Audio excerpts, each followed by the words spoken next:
ఎక్కడైనా సరే ఏట్లో ఎక్కడా కూడా మైనింగ్ చేయడానికి వీల్లేదు. వీళ్ళు ఏట్లోనే డైరెక్ట్గా మిషన్లు పెట్టి డైరెక్ట్గా టిప్పర్లకు లోడ్లు చేసి ఆ టిప్పర్లు ఇక్కడ హిందూపల్లి నుంచి తెలంగాణ బోర్డర్ చాలా దగ్గర 10 కిలోమీటర్లే. హిందూపల్లి నుంచి మల్కాపురం నుంచి మల్లారం మీదుగా ఖమ్మం, అక్కడ నుంచి హైదరాబాద్ వెళ్తూ ఉన్నాయి. ఇక్కడ సుమారుగా నైట్ పూట 6ంటికి మొదలైతే ఉదయం 6 వరకు కూడా అక్రమంగా 100 టిప్పర్లు ఈ క్వారీ నుంచి వెళ్ళడం అనేది ప్రతిరోజు కూడా జరుగుతూనే ఉంది. అధికారులకు చెబుతున్నాం.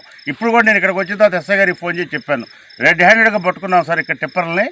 ఇక్కడ అక్రమంగా 11ంటికి నేను లోడ్ చేశానని చెప్పి జేసీబీ డ్రైవర్ కూడా ఒప్పుకున్నాడు ఇప్పుడు.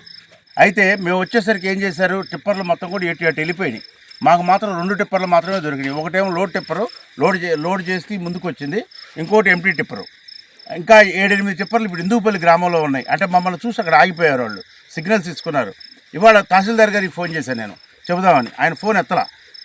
ఇవాళ మేము అడుగుతూ ఉన్నాం, ఈ అక్రమ మైనింగు ఈ విధంగా ప్రభుత్వ ధనాన్ని మీరు లూటీ చేస్తూ ఉన్నారు.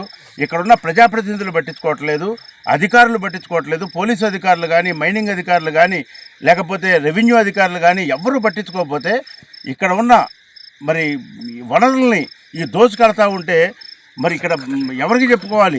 ఇవాళ హిందూపల్లి నుంచి గ్రామం నుంచి నాయకులు వచ్చారు. మాజీ సహకార సంఘ అధ్యక్షులు కృష్ణారావు గారు కానీ, హనుమయ్య గారు కానీ, సూర్యనారాయణ గారు కానీ ఎప్పటి నుంచో వీళ్ళు అనేక రకాలుగా తహసీల్దార్ గారికి ఎస్ఐకి చెప్తా ఉంటే మేమేనే కేసులు పెడతాం, మీరు క్వారీలో పోతే మేము ఊకోం, వాళ్ళు చట్టపరమైందని చెబుతున్నారు. ఏది చట్టపరమైందని అడుగుతూ ఉన్నాం. ఇవాళ మేము అడిగేది ఏంటంటే, ఈ టైంలో నైట్ 11ంటికి డైరెక్ట్గా ఏట్లో లోడింగ్ చేయొచ్చా టిప్పర్లతోని?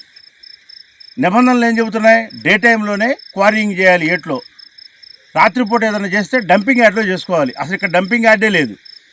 ఇక్కడ ఏ టైం అనేది డైరెక్ట్గా మాన్యువల్ లోడింగ్ అసలు లేదు. ఇక్కడ లేబర్తో లోడింగ్ అనేది లేదు.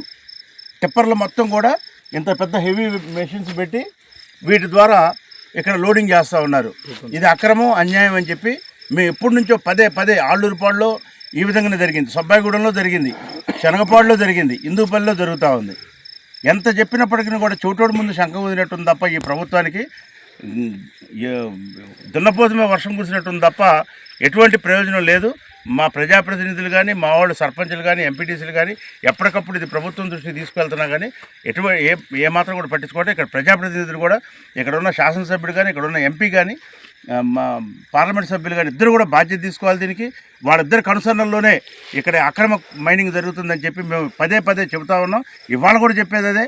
ఇవాళ కూడా వాళ్ళిద్దరి కనుసరణలోనే ఇక్కడ అక్రమ క్వారీయింగ్ జరుగుతుంది. అక్రమంగా శాండ్ని ఇతర రాష్ట్రాలు తరలిస్తూ ఉన్నారు. ఇది నేరం. ఇది 200 మిషన్ మీద అలానే ఆ 2 టిప్పర్ల మీద కూడా కేసులు కట్టాలని, ఇంకా హిందూపల్లిలో క్వారీకి ముందు దారిలో ఆగి ఉన్న ఆ 7-8 వెహికల్స్ కూడా ఉన్నాయి, మా దగ్గర నెంబర్లు ఉన్నాయి, మేము తీసుకుంటూ వచ్చాం. వాటి మీద కూడా కేసు కట్టాలని చెప్పి మేము కలెక్టర్ గారిని, అలానే ఆర్డీఓ గారిని, తహసీల్దార్ గారిని, ఎస్ఐ గారిని, సిఐ గారిని, ఏసీపీ గారిని, పోలీస్ కమిషనర్ గారిని, మైనింగ్ ఏడీ గారిని కూడా అందరిని కూడా వేడుకుంటా ఉన్నాం. ఈ అక్రమ మైనింగ్కి ఫుల్ స్టాప్ పెట్టండి. దయచేసి ఇక్కడ సహజ వనరుల్ని జగ్గపేట నియోజకవర్గంలో దోచుకుపోకుండా ఆపండి అని చెప్పి మరీ విజ్ఞప్తి చేస్తూ ఉన్నాం. ఓకే.